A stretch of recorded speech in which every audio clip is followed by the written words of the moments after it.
George Lucas took the Death Star trench run straight from a 1964 movie nobody's seen.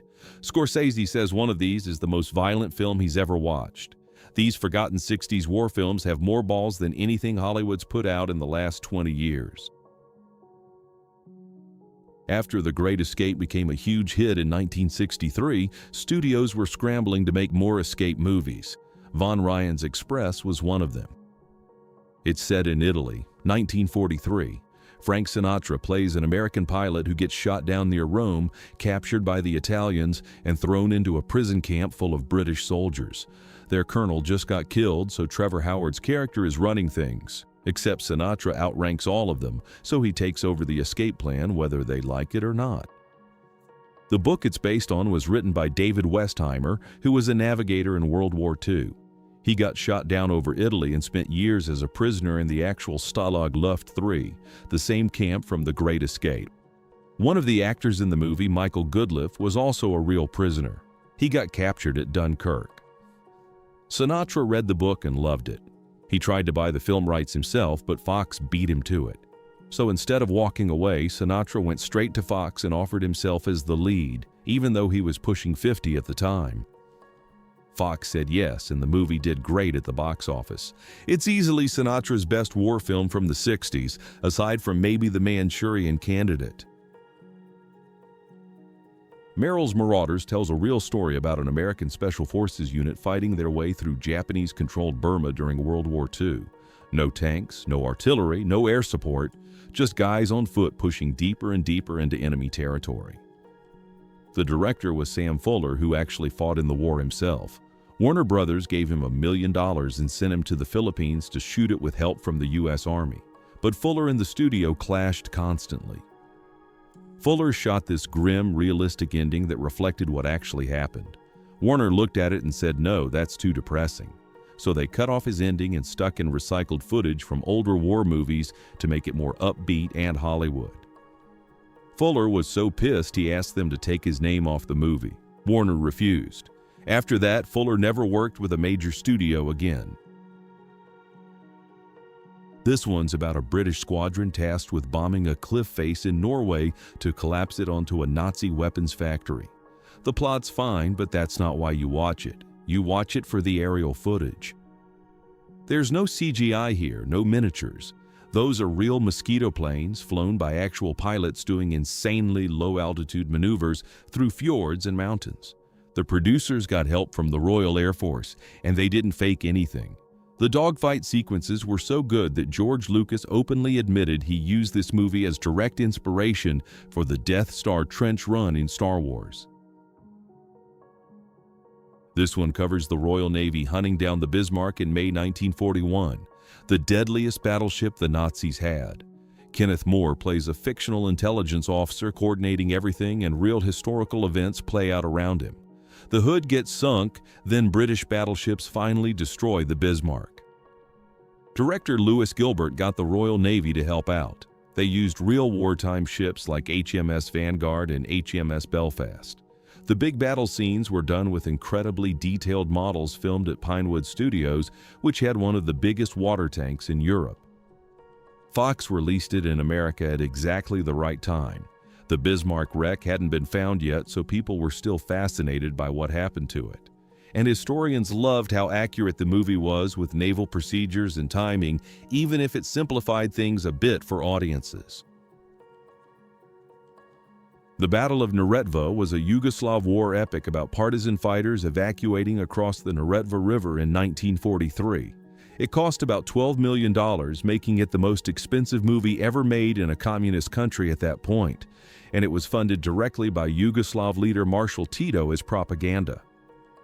They got big international stars, Yul Brynner, Franco Nero, and Orson Welles, who reportedly took the role in exchange for cash and a crate of local brandy.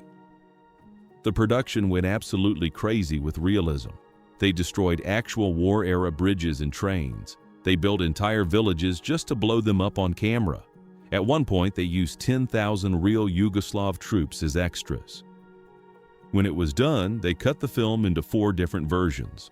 The one most Americans saw was completely hacked apart, cut by an hour, dubbed so badly it was almost unwatchable, edited so roughly it looked like someone stitched together a trailer.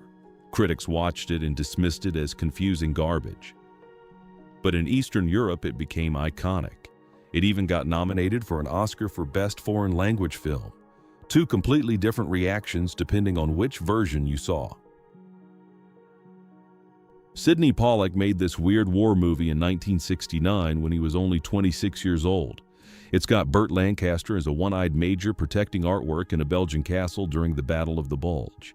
Except instead of focusing on combat, most of the movie is about soldiers chasing the baker's wife, having existential crises, and fantasizing about just staying in the castle forever. The U.S. Army took one look at the script and refused to help with production. They thought it was anti-war propaganda. So Pollack went to Yugoslavia and borrowed tanks and artillery from Tito's military, then repainted everything with fake Nazi symbols. The movie bombed hard at the box office, but years later, directors like Terry Gilliam and Francis Ford Coppola mentioned it as an influence. Some people think it helped inspire the tone of Kelly's Heroes and MASH, though in more surreal way. John Frankenheimer's The Train is one of those war movies from the 60s that absolutely holds up. Burt Lancaster's in this one too, and it's dark and grim, way ahead of its time. The cinematography's amazing, but what really makes it stand out is how real and dangerous everything feels. And that's because all the action scenes are real. They blew up actual rail yards with real dynamite, partly because the French authorities needed to widen the tracks anyway and figured why not. The train crash scenes were real trains, actually crashing, no models or miniatures involved. No stunt doubles either, no real safety protocols.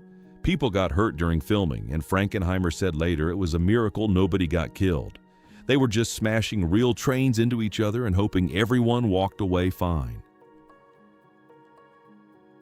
Dark of the Sun is set during the Congo crisis in the early 60s. Rod Taylor leads a team of mercenaries trying to retrieve diamonds and rescue hostages during a brutal civil war. This movie shocked audiences when it came out. Scenes of torture, machete killings, brutal violence. British censors refused to pass it without major cuts. The MPAA gave it an X rating. Even after they edited it down, it was still one of the most violent mainstream films of the decade. Critics were split. The New York Times called it ugly and unredeemable. But decades later, Quentin Tarantino said it was one of the most overlooked action movies ever made. Scorsese saw it too, and he remembered it being insanely violent for its time. He said it was sadistic, that the answer to everything in the movie was just kill, but that it should be seen. He figured a lot of people found it too racist and embarrassing to talk about, so they just pretended it didn't exist. Hell in Normandy is a pretty cheap Italian-French war movie about commandos trying to destroy a Nazi flamethrower installation before D-Day. Budget was less than $200,000, but they advertised it overseas with posters that falsely claimed it starred famous American actors to try to trick people into seeing it. For something done so cheaply, they actually pulled off some impressive stuff. The beach landing scene had real explosives buried under the sand. Rumor is a couple stuntmen got hurt pretty badly during that. The gore and dark tone got it banned in some conservative European markets. It didn't air on West German TV until the late 80s because of how graphically it showed Nazis burning civilians alive. Army of Shadows is probably the most interesting story here. It's a French film about the resistance during World War II, except it completely skips the romantic heroic stuff. It plays out more like a mob drama. It showed what resistance members actually had to do, not the sanitized version, and that made it controversial. In France, May 1968 had just happened. People were revolting against Charles de Gaulle's government. When Army of Shadows came out, the French art crowd immediately slammed it as pro-de Gaulle propaganda, even though de Gaulle barely appears in the movie. American art house cinemas followed whatever French critics said, so they trashed it too, without even seeing it. The film was basically banned in the United States for almost 40 years. Not until 2006 did a restored version finally reach American theaters, and then critics completely reversed themselves. Roger Ebert called it a masterpiece. Right now, it's got a 97% on Rotten Tomatoes.